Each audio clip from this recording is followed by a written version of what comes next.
In February 2019, a trailer for a new HBO show dropped. In this trailer, it featured a new generation. It stars Zendaya and a cast of unknown actors. It was full of style with distinct cinematography. It had magnetic music. It was exciting and it felt like something powerful. That show was Euphoria.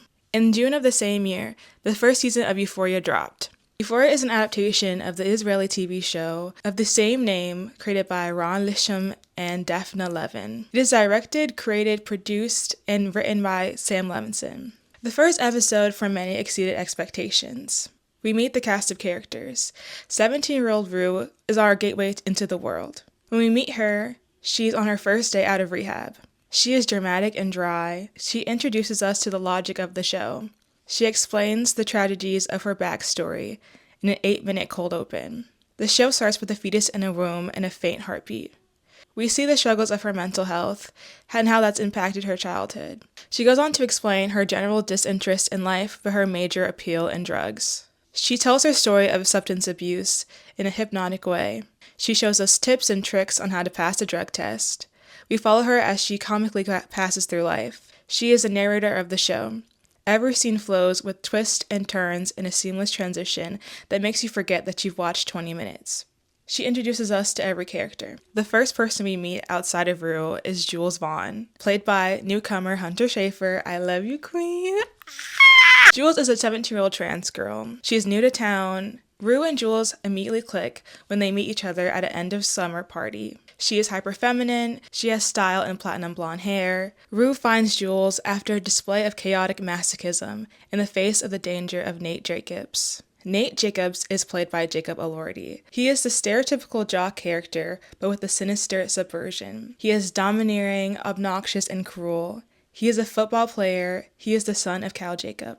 Nate is best friends with Chris McKay in the first season. McKay is played by Algie Smith. McKay is throwing the party in the first episode. He is a college athlete. He is romantically involved with Cassie Howard. Cassie Howard is the blonde girl next door. Her main personality in the first season is that she has boobs, and that's pretty much the only thing that I can say for her character. Maddie Perez is a cheerleader with a hard exterior but a heart of gold. She is funny but can be very cruel, and she likes to use the C word. She is in an abusive relationship with Nate. Maddie Perez is best friends with Cassie and Kat Hernandez. Kat Hernandez is at first quiet and nerdy, but after the first episode, she goes on a transformative sexual revolution for better or for worse. I think, honestly, for worse, but who knows? Then we have characters who are slightly outside of the main friend group. Cal Jacobs is one of the town's heroes. He has a lucrative construction business and is the father of Nate Jacobs, unfortunately. And he also likes to fuck little girls. Lexi Howard is Cassie's sister. She is more introverted and she doesn't really do much in the first season. She's Rue's former best friend.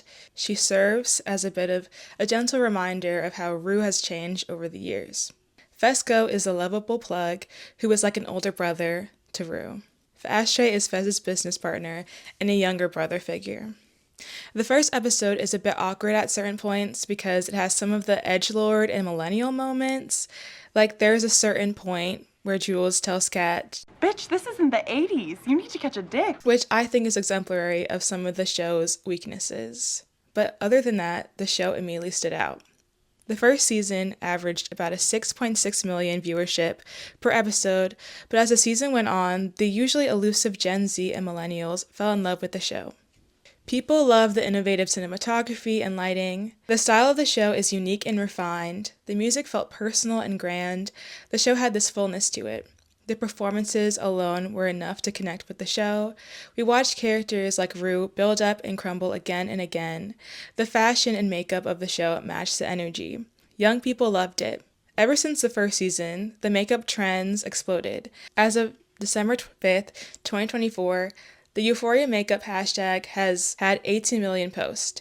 At the time of Euphoria Season 2 finale, it was found to be the most tweeted show on Twitter, with 34 million tweets as of 2022. The show pulled insane stunts.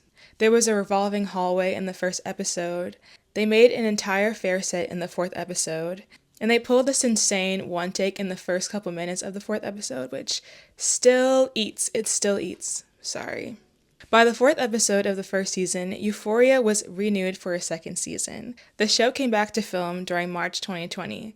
A24 posted a table read with the cast, but then, I don't know if y'all remember, like, something happened that same month that changed the trajectory of the world, but most importantly, Euphoria.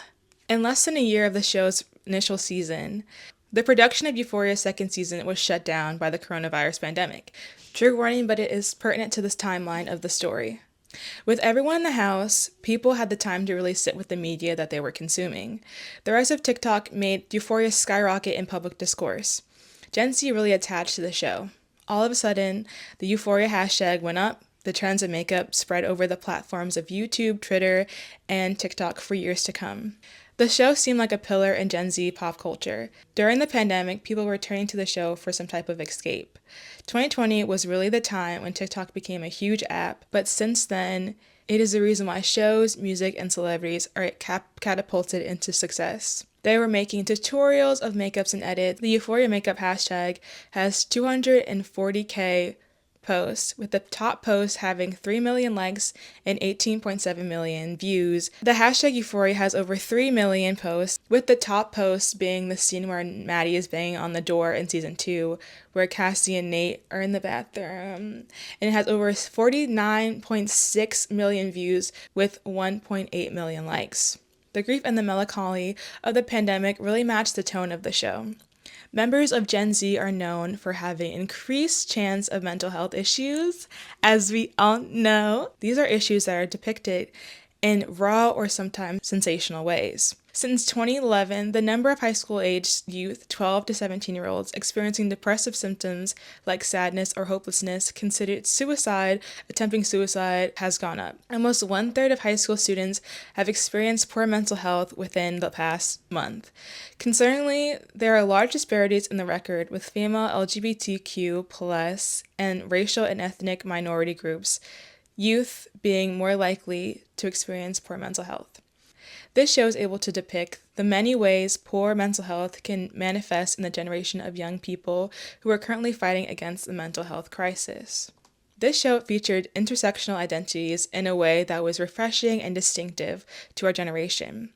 We watched queer women have fleshed out flaws. Rue was a queer mixed-race female addict that resonated closer to the outwardly Gen Z intersectional identities. During the subsequent years, Euphoria remained a show that offered discourse.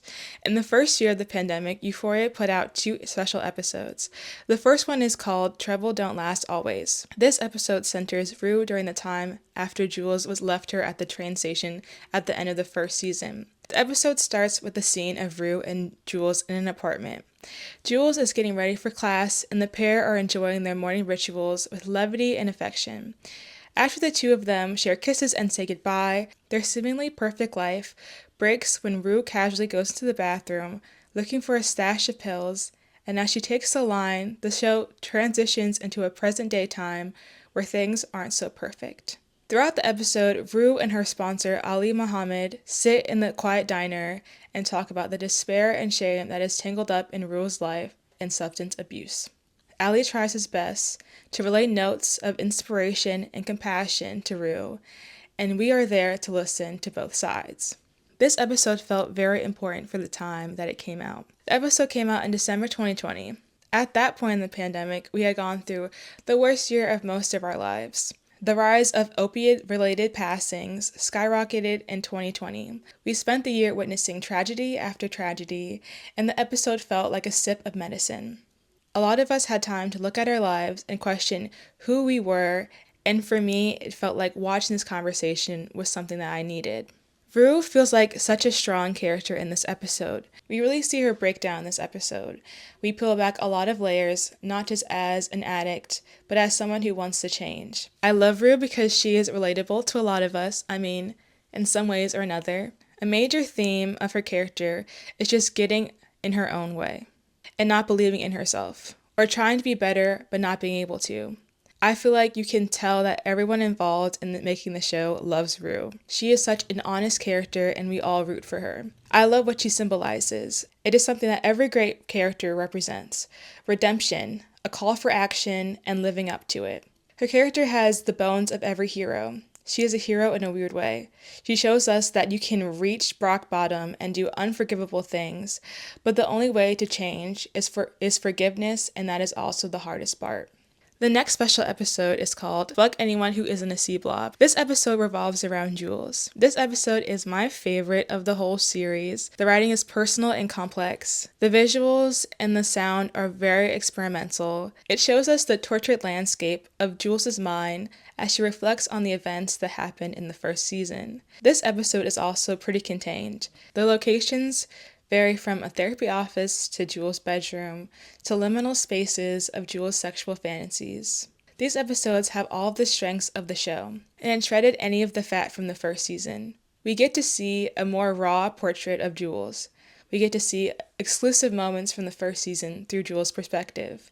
She talks about the nuances of her gender and the relationship with Rue and her own mother. This episode depicts a really complex character. And Hunter Schafer's portrayal of Jules is so good. Like, she was giving me chills. Like, she was eating down. She seems like she was really in her element. She also is a co-writer of the episode, making her the only other credited writer of the show other than Sam Levinson. This episode is extremely experimental and abstract in a way that really tonally fits Jules' character. But this episode is amazing. This is the last episode of Euphoria that we get before the second season in 2022. I, as a huge Euphoria stan, was really excited for the second season, and these episodes made me even more excited for the upcoming Zendaya and Sam Levinson project titled Malcolm and Marie. Yay! There's no way this is going to be bad at all. Right? Right? I want to talk about Malcolm and Marie because personally, this was when my faith of Euphoria kind of started to dissipate a little bit. Some of the rose-tinted glasses that I had of Euphoria and its creator definitely disappeared a bit after watching this movie. Malcolm and Marie was another pandemic project from the frequent collaborators Zendaya and Sam Levinson. This movie is a bit of a departure from the style and tone of Euphoria, and it honestly really suffers from it. Malcolm and Marie is about Malcolm, who is a newly celebrated film director, and his 20-something-year-old girlfriend Marie. This movie takes place on the night of Malcolm's new movie premiere.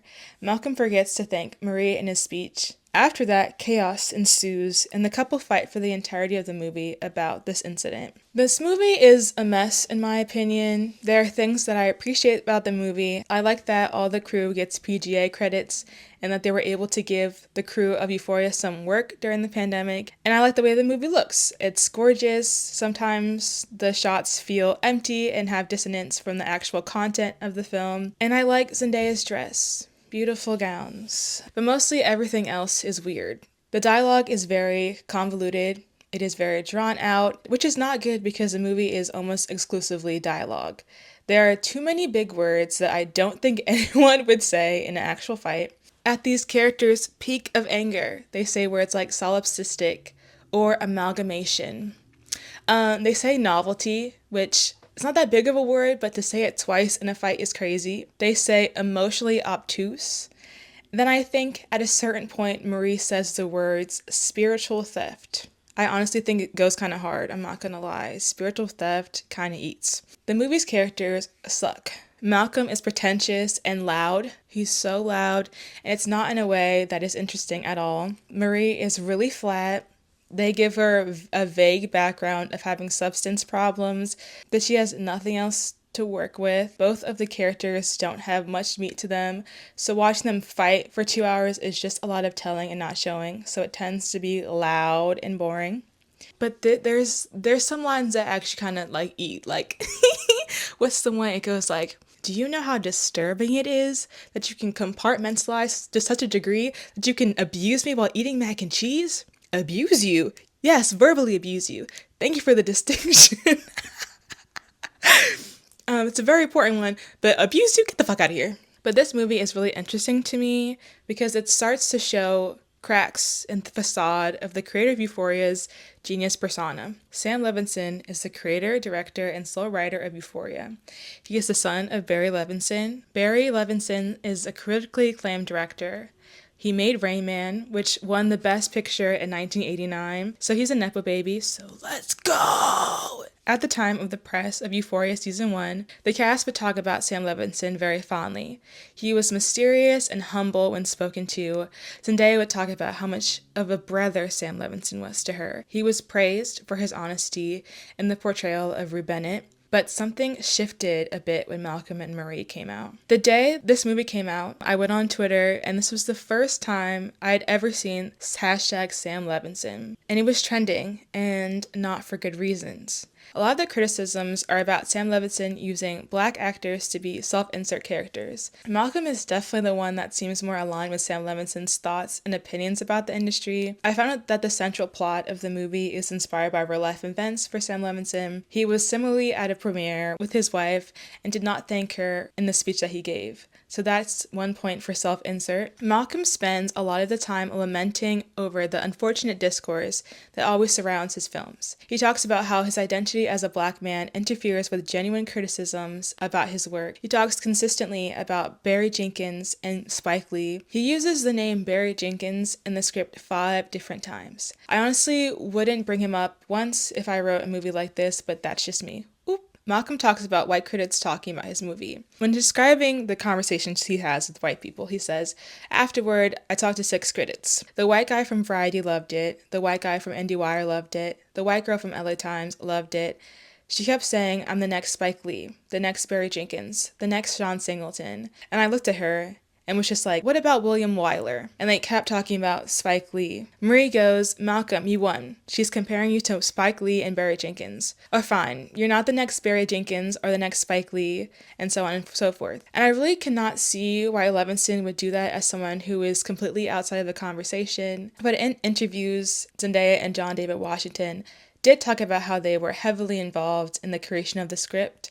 So maybe that was something that Washington wanted to talk about, but I also don't get that because Washington is literally the son of Denzel Washington, someone who was a frequent collaborator of Lee. So I don't know. But the most standout criticism that I saw and that I have for myself is the white girl from the LA Times. In the film, Malcolm is constantly talking about this elusive, almost omniscient white girl from the LA Times. She is the infamous critic who has plagued Malcolm's mind for basically the entirety of the film. She is Malcolm's antithesis to his art. She is symbolic of how annoying white people can be when they engage in black art. As the movie goes on, there seems to be more and more dissonance between genuine criticism of racial dynamics and the criticism of widow baby with widow feelings making widow euphoria. That the self-inserts have a home run with this one. It has been speculated that this fictional white girl from the LA Times may be referencing a real white woman from literally the LA Times, not being subtle at all, named Katie Walsh. Walsh reviewed a movie that Sam Levinson made called Assassination Nation in 2018. He wrote and directed this movie just like he did Euphoria. This movie is about 4 girls who lived in this non-referential, completely original town called Salem. It is a present-day Crucible, kinda. It's about a town that becomes dystopian after everyone's internet history, personal photos, emails, and other text messages leak. And there is one girl, Lily, who becomes a target of a mob after she is deemed too promiscuous and deviant through data leaks. To be on Sam Levinson's side, this movie did something brave by having some vague commentary about something involving women, but this mean white lady dared to criticize his work as an auteur. This review is pretty brutal. I'm not gonna lie, I would be upset too. This movie tries to create a B-movie, heightened dystopian reality where the girls get their violent comeuppance wearing matching chic vinyl trench coats. But the violence is all too nauseatingly real and unsettling. It is an ugly exploitation of sexual violence and a hollow quest to indict the way our culture pathologizes female sexuality. She continues by saying, "The filmmakers have the gall to spend nearly 2 hours assaulting the audience with sexualized violence, only to turn around and offer a patronizing lecture on the contradictory social conditioning of women as some kind of girl-powering rally cry, like it's a novel revelation." Dude really tried to mansplain the virgin horror paradigm in the midst of an exploitative claptrap. I'm not gonna hold you, I'd be mad too. but you can really tell that this has bothered Sam Levinson. The most tense scene of the movie is when Malcolm finally reads the LA Times article. I want to pull a few quotes from Malcolm's monologue. He says, "Cinema doesn't need a message. It needs to have a heart and electricity." Another quote is, "If you witness trauma on screen, the audience should also feel that fucking trauma. That is the mystery of art or film. People should be bold and reckless. Nothing sells more than disgust." And when Marie mentions that the critic probably didn't think it was necessary to have his female lead to be shirtless on her final scene, he says, "Nothing is necessary. Blocking, lighting, filmed versus digital, this cut, that cut, nothing is necessary. It's all about what you want." He also talks about how identity politics shouldn't be at the forefront of the conversation about film. He says, "I'm consistent. You can't hang everything on identity. You can't say, I subverted this trope because I'm black. You can't but fell into this one because I'm a man. Identities are constantly shifting." This last one kind of kills me, knowing that it's from a white man. These quotes start to make a lot of sense when considering Levinson's work leading up to the movie. Euphoria is filled with characters of marginalized identities. A lot of the cast, besides a few, is beiged at best, but there is femininity, queerness, and variation in body shapes. All these identities are outside of Levinson's white-manedness. These quotes seem like a reaction to the audience's critiques of his suitability as a writer. This "identities are always shifting" line seems like a pretty weak rebuttal, because it is true that queerness exists on a spectrum. It can shift with the evolution of someone's life, but blackness doesn't exist in the same way. That intersectionality will never change, so to use that as a way to disregard the importance and fragility of good black representation is not my favorite. But the other lines about how disgust sells and art should be traumatizing for the audience really primes us for the next section of the video. Let's talk about Season 2 of Euphoria. In late 2021, the trailer for Euphoria's second season drops. In this trailer, we hear Rue's poetic musings about Jules. The trailer shows a new look for Season 2. The colors are darker and warmer. There is texture and grit to the scenes. There is a mysterious suitcase, partying, cars are being smashed, and Cassie is having a meltdown. A lot of the season's most iconic scenes are in the trailer. Coming off the pandemic hype, the first episode of the season garnered 13.1 million viewers. That makes it HBO's second most viewed show in the past 18 years, right after Game of Thrones. Like the first episode of the last season, the second season is set at a party, this one being a New Year's Eve party. All of the tensions are high and new relationships form like Nate and Cassie and Lexi and Fez. Old relationships come back like Rue and Jules. The show picks up right after the special episodes. I remember being kind of hesitant for the second season. I thought I was gonna either hate it or love it, and at the first line, I knew I was in for a ride. Rue dryly starts the episode with a narrative line, Esco's grandma was a motherfucking G. "Oh, brother." It was an instant eye roll for me. That was probably the most corniest line that could have started the series with, but honestly, whatever. But this line is the first sign of a series of failures that the second season would bring. The cold open is Fez's background.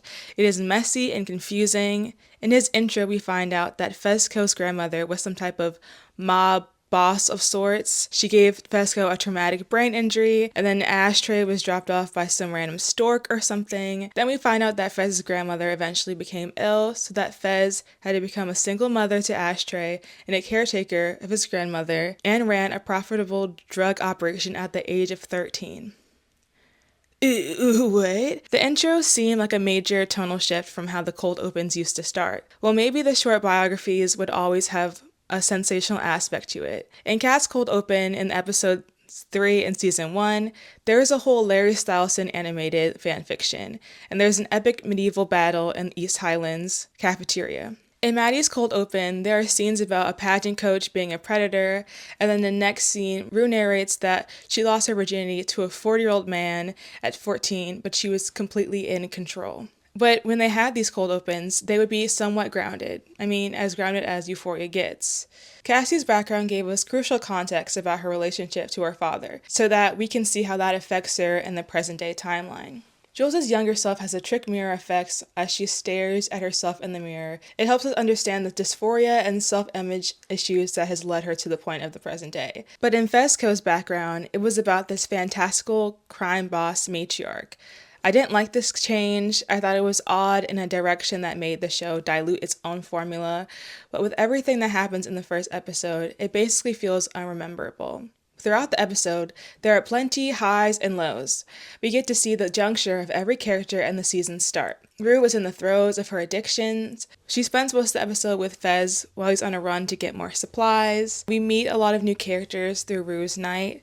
We meet Faye, played by adult actress Chloe Cherry. We also meet Lori. She's Fezco's supplier. And when Rue eventually gets to the New Year's party, we meet Elliot. He is the most unnecessary and random addition to the cast. I feel like all the new cast did not need to be there, considering how many people were already in the cast, but I hate Elliot the most. At the party, Jules is there to have fun and forget about the troubles of the last season. She has a new bob, she wants to find Rue and talk to her. She is initially met by rejection from Rue, but by the episode's end, the couple gets back together. Nate and Cassie start to get involved. We see Cassie for the first time.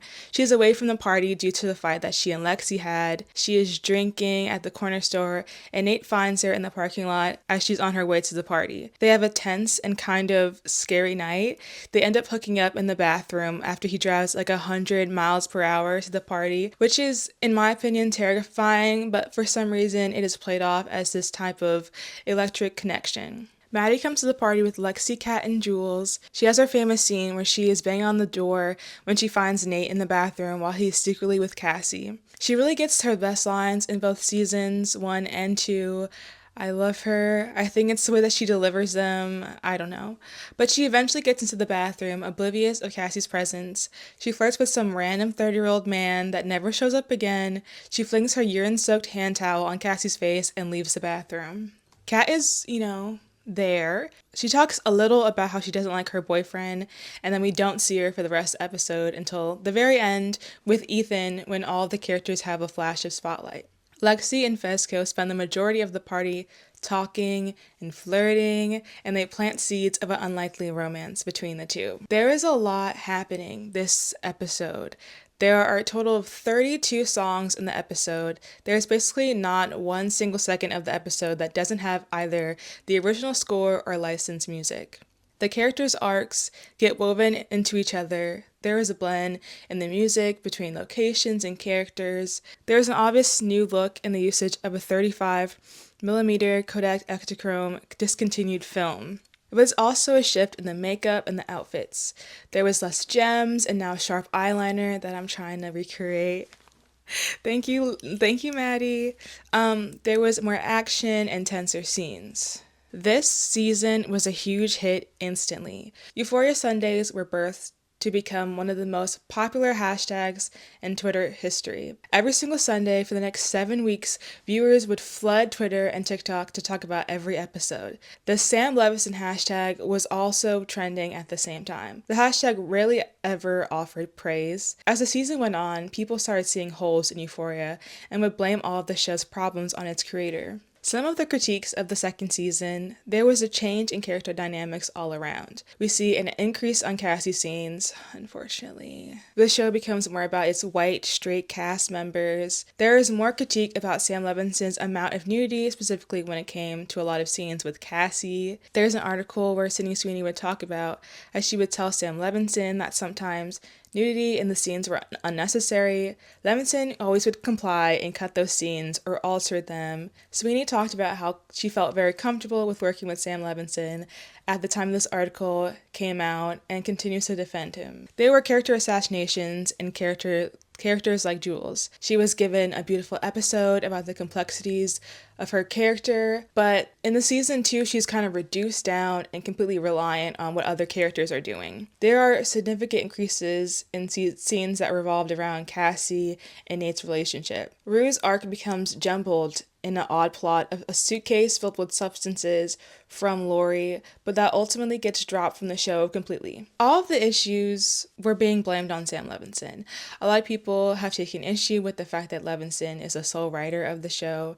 He has written every episode except for the Jules episode. During the second season's run, I also saw so many tweets calling out Sam Levinson and HBO. People saw their favorite characters get lukewarm or almost non-existent plot lines. Kat only had a handful of scenes this season. Her most notable scene was that when she broke up with Ethan because she had a brain disorder. And I feel like the joke is because, like, oh my god, what's a brain disorder?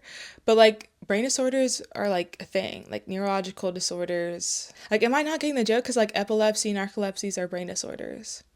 But, like, even if it's, like, oh, where did this brain disorder come from? It's like, that shit's just low-key not funny. In Jules' special episode, she talked about how she wanted to decenter men from her life, but in the second season, her arc is being Rue's unsatisfied girlfriend, who ends up cheating on her with insert random man. The random man is honestly one of the most annoying parts of this season for me. Like, why did they bring Elliot in the middle of a lesbian relationship? This relationship was between two women who actively showed disinterest in men before season 2. This is something that Zendaya and Hunter also talked about. The two of them both brought up their confusion when bringing Elliot in before the season started. This season really did have a lot of iconic moments. When rewatching the season, I had a really hard time because so much of the season revolves around shock value. So watching again felt really boring, I'm not gonna lie. There were some things that I really didn't remember, but a lot of it was like, yeah, like that happened. But the bathroom scene in Oklahoma is really good still. It's really funny. And then this fucking play about us? That line is really funny still. But a lot of the time when I was watching, it just made me feel like icky. I feel like I was having war flashbacks a lot of the times. But being outside of the shock value, that helps me see the show for what it is. I feel like so much of the reason why I liked the first season was because it felt fresh. I was seeing characters I have never seen before. The identities that were featured made me feel seen and helped me understand some of my own internal landscape. But when I think about it more, that line's from Malcolm and Marie, identities are always changing, nothing sells more than disgust. I start to think about his intentions as an auteur. Things that I liked being explored in the first season started to morph into ideas that I used to criticize. In the first season, queerness seemed like something that was worth exploring with curiosity and intentionality. But in the second season, mistakes that were being made in the previous season seemed way more apparent. Cal Jacobs' character is one of the most blatant displays of this. In the first season, Cal was this cold, domineering dad who only had his tail tucked between his legs once the thought that Jules would go public with the explicit tape that he filmed. In this second season, he is given more of an empathetic light. In episode 3 of the second season, we get a fucking 17-minute fucking 17 minutes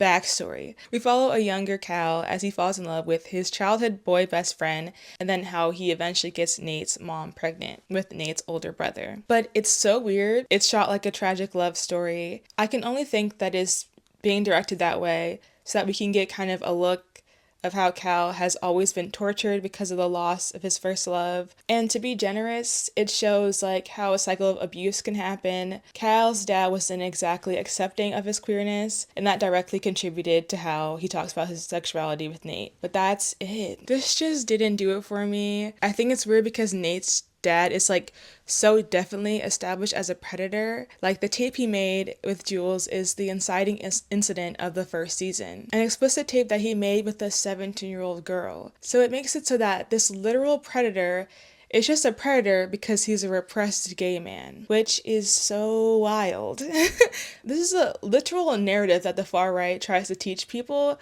so they can like take away rights of queer people. And that mistake so clearly blends into Nate's character. I feel like Nate also had a bit of a character assassination as well. He was this methodical, foreboding antagonist. That monologue he gives to Jules at the end of the carnal episode is chilling. When he threatens to send her to jail for distributing explicit photos, it is like chills up my spine.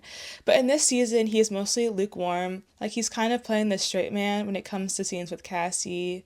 Like when he's in the hot tub during Maddie's birthday party. He looks so timid around all these girls in a way that doesn't reflect the way that he was characterized in the first season. He gave Jules the tape back. He does have that terrifying scene with like the Russian roulette on top of Maddie in her bed, but that came out of nowhere and had like no actual effect on the plot. But all that to say that this like repressed queer thing is also an issue with his character. The last episode of the second season is about the final act of Lexi's play. Lexi's play is titled Our Life. It basically recaps and critiques the actions of the characters of Euphoria. Everyone has a play double that acts as a stand-in for Lexi's play. Ethan stands in for Nate's character and has a pretty big scene where it's just a musical number to Holding Out for a Hero by Bonnie Tyler. This season is supposed to be a big joke on Nate's character about how he's this big homo. The way I read it in my script. This is supposed to be a big joke about how Nate's character is a huge homo or whatever. And the scene is very theatrical and grand, and it's pretty fun to watch. But when I came out of the scene, I was just like, oh shit. Because similar to Cal, Nate has also inflicted harm on women and or queer people, so to blame it all on his alleged queerness feels unsettling. Why? Like, dude, why would you put that in? And I hate Nate, but I also think he was a really well-written character. I thought he was complex. He was a very intriguing villain in the first season, but the second season, that all kind of just washes away. There are other things that bothered me about this season. There's a lot of nudity with Cassie, and it makes me feel really uncomfortable because she is still a teenager in the story, and I feel like they really put her body on display, and that doesn't feel right for me. I know she's being played by an adult, but canonically, she is still 17. But going through every problem I have with season 2 could be a separate video that I don't feel like making. Ultimately, this season was a huge success commercially. Every piece of news that came out with Euphoria is still talked about widely, even though it's been 3 years. But the one thing Euphoria and its creator can do is start some damn discourse. I want to talk about the past few years since Euphoria came out of its last season. The show has received blow after blow every time it's in the news cycle. One of the biggest hits I've seen take to the show didn't really have much to do with the show itself, but more with the creator, Sam Levinson. See, the tea is that I don't want to just be like dunking on this man the whole time. I think we're all trying our best as artists, and he is a human first, and a human that I don't know in real life. His career is so awesome to me because it doesn't make any sense, but we'll talk about that. In August of 2022, a teaser trailer dropped for HBO's new show of the summer, named The Idol. This show is co-created by Sam Levinson, Abel, The Weeknd, Tesfaye, and Raza Famin. It is about a former child star turned pop idol, Jocelyn, played by Lily Rose Depp. Jocelyn gets tangled up in a toxic relationship with cult leader Tedros and has a musical and sexual evolution. Now, this is like the only thing that Sam Levinson has made that I haven't watched in entirety. I haven't watched it once all the way through. I couldn't do it. I watched the first episode when it came out, and I tried to watch the second episode when I'm researching the video, but I couldn't do it. It's so fucking bad. Like, no offense, but that shit is trash. Oop! But I've watched a million YouTube videos about it with people listing their grievances about the show because it did have a lot of scandals surrounding the show.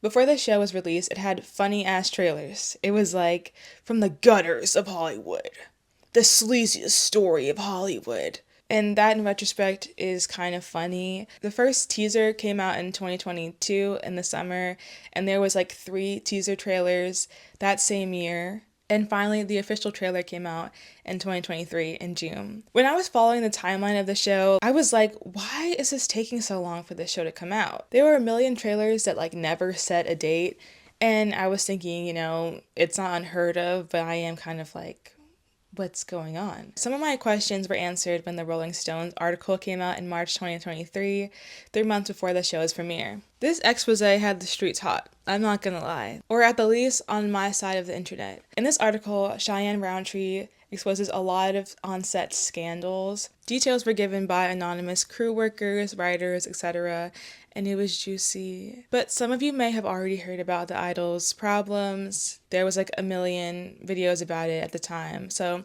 let's just review. Roundtree explains some of the weirdness about the schedule. She also points out the vagueness of the trailers and the absence of premiere dates.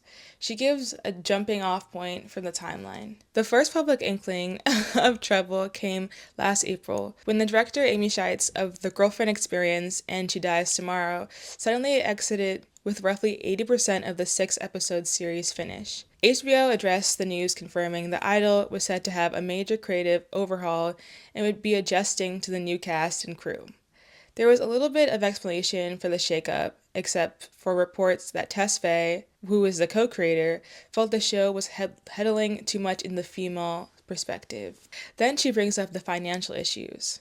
In interviews with 13 members of the show's cast and crew, Rolling Stone has learned that the drastic delay was caused by Levinson taking over as director, scrapping the nearly finished 54 to 75 million project to rewrite and reshoot the entire thing. Budgets like this piss me the fuck off because it's like there's so much money that could be used for something better, like in the world, not even in Hollywood, but it gave me perspective of how sloppy everything was going. But remember how I was talking about how the season 2 arcs of Euphoria felt like some type of mockery of these characters of the first season? A crew member felt similarly about the changes that Levinson made on the show's original scripts. What I signed up for was a dark satire of fame and the fame model in the 21st century.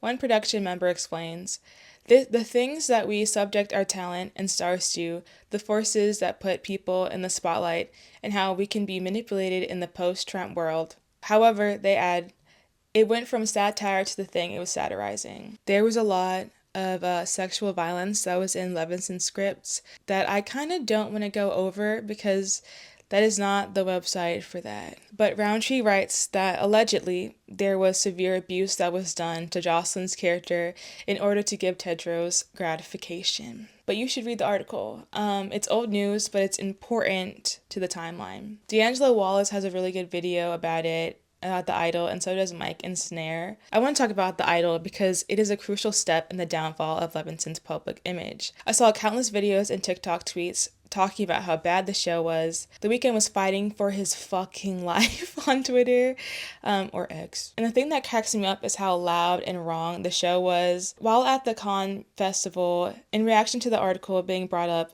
on a panel, Sam Levinson said that the show was going to be the show of the summer. And it would be a show of that one summer because it was canceled after the season ended, like almost immediately. This was a bit of an awakening. I love studying this guy's career because I was obsessed with Euphoria when it came out because, unfortunately a lot of this stuff was relatable to me. The show meant a lot for me for a while, but everything just started to unravel over the span of 6 years. Jesus. 6 years. These 5 episodes that I didn't want to watch made my past grievances with his work make so much more sense. It was like the white lady from LA Times review came into light. Those harsh words about superficial female empowerment made way more sense when I looked at some of the scenes that Cassie had. Cassie's sexualization and vague critique of the men in her life made me think about Malcolm as he compares blocking to be as unnecessary as boobs, which is a take that I completely agree with. But even though Malcolm and Marie, Assassination Nation, The Idol came and went, Euphoria Season 3 remains. Season 3 of Euphoria has been looming over us since February 2022, when the show was renewed, but the show has been hit by many tragedies since then. Outside of the sensational headlines of The Idol, a devastating loss of Fesco's actor Angus Cloud abruptly happened in the summer of 2023. This was a major shock for everyone involved with the show, but I cannot imagine how deeply upsetting it was to family and friends. To this day, whenever his passing is brought up to the cast members in interviews, it is heartbreaking to watch. I love Fesco's character. He was one of my comfort characters, and it seemed like Fesco's warm demeanor generally paralleled to Angus Cloud's. This was an unimaginable loss for the show, especially considering how he passed from an accidental overdose, allegedly due to his grieving of his father. And this had scary parallels to Euphoria when it comes to Rue and her father. So I can't imagine being a part of the cast or crew and coming back to similar plot lines after having such a loss in their lives. But there was like this one scene I was watching when I was rewatching the show, where it's in the first episode, and Rue was talking to Fezco about the first time she took pills, and it was because she found that her dad had cancer, and she just needed something to relieve the pain. And that's when the first time she got hooked on pills, and it's devastating. And it's like it fucked me up a little bit watching it over again, because she's telling it to Fezco, and it was sad. That's all I want to say. It made me cry, I'm not gonna lie. There was another passing of Kevin Turner, who was a producer of the show, and he died suddenly of heart failure in the year after the second season ended. Outside of that, there were a lot of issues with actors coming back. Barbie Fiera quit the show the same year that the second season dropped.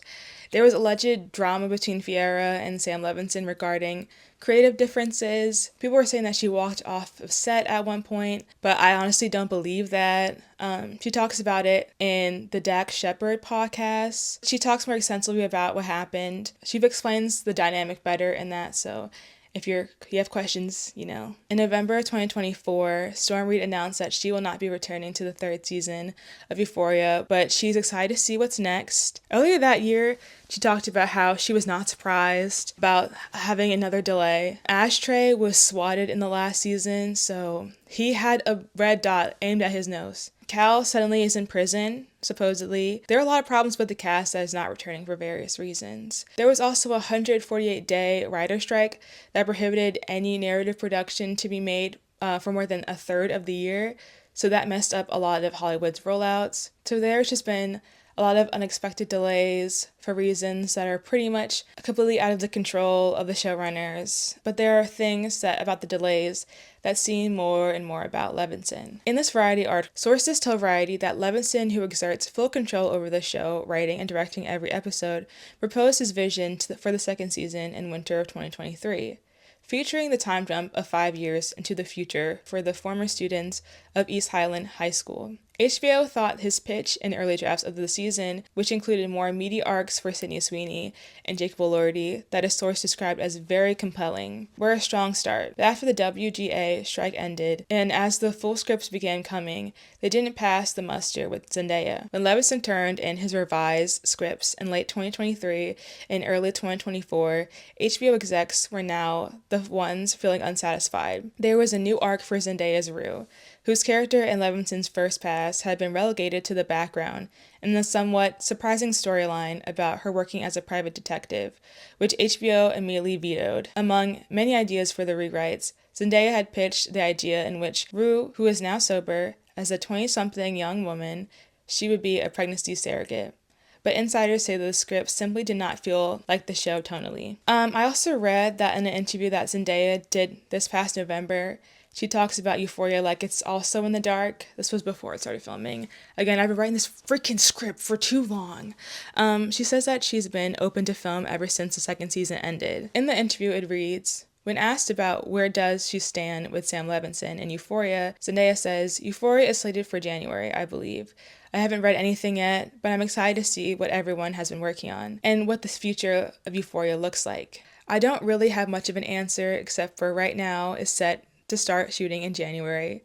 The most important thing is to do justice by the people who love and care about Rue and make sure that she's looked after as a character. I think that's my number one duty. Even the way Zendaya talks about Euphoria has slightly changed. She has always talked about how important it is for her to do a good job carefully representing the stories of people who have been affected by addiction, but before, a big reason was really because of her close-knit relationship with Sam. And I am in no way speculating. It doesn't really matter to me how the personal relationship of these two is going, but it seems like there is some distance in the way that Zendaya talks about the process of the show, even as a producer on the show, which could be a testament to the relationship or stability of production. In terms of public perception of the show, it seems like a lot of people have lost faith or general interest in the show. There has been update after update about the show's delays and possible changes to the scripts, and I feel like at this point, no one gives a fuck. Every time I see something about delay or the shooting date getting pushed back,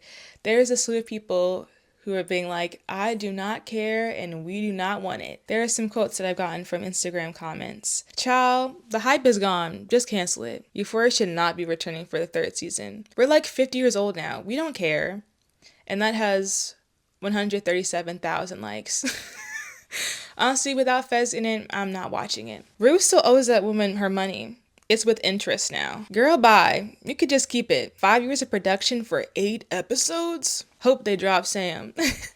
And it's like every IG post I see about Euphoria or like TikTok, anything, people are talking about how they don't want it, and it's completely fair to me. I kind of want to see season 3. The show is obviously important enough to me for me to make a video this long about the show, but I also think it would be pretty baller if they just scrapped it. Like if they were just like, nah, I'm not gonna make that shit no more.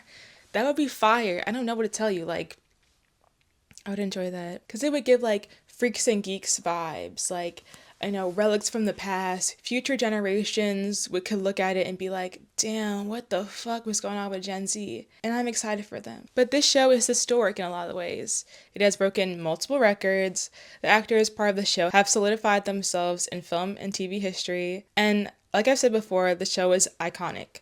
It just is. But I think the biggest reason that the show had so much success is because of the public discourse. The show had shocks and sensation after sensation under its belt. Gen Z was always there to talk about it. It had this communal event that would happen every Sunday. But what happens when the people who made the show a huge pop culture moment don't want it anymore? I mean, the landscape of the internet has completely changed in the past couple years.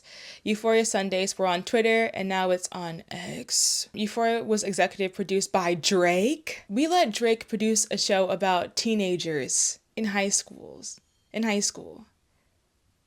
You know, I feel like we've changed in a lot of ways. People are still obviously grieving Angus Cloud, so watching a show is going to make it feel partially empty. There are a lot of reasons why I don't think season 3 is going to come out, but the cast is contractually obligated to make the show happen, so we'll see.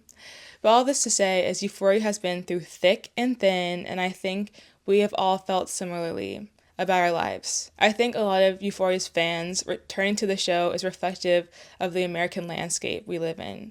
I personally could do without the show because it is super nihilistic and depressing, and that's not what I need in these times. I think it's fair to say that a lot of us have collectively moved on since the second season. I'm also down to see season 3 because I could just make another YouTube video about it. So, I just want to say thank you for watching. I worked so hard on this stupid script. And I watched so much Euphoria. I watched the second season for you guys, or for myself, honestly. But if you like what you saw, and you made it this far in the video, shout out to you, period. But I have socials. I have a Substack called The Rosemary Diaries, and I'm gonna link it down below. I have an Instagram, but I don't be on it. And I have a letterboxd at HaviSpeaks. Subscribe to the channel, like the video, and share, girlfriend. Yeah, I want to know what you guys think about this. Do y'all think Euphoria is dead? And if it is, why? Yeah, thank you for watching. Follow me on Letterboxd or subscribe to my Substack. Thank you. Bye.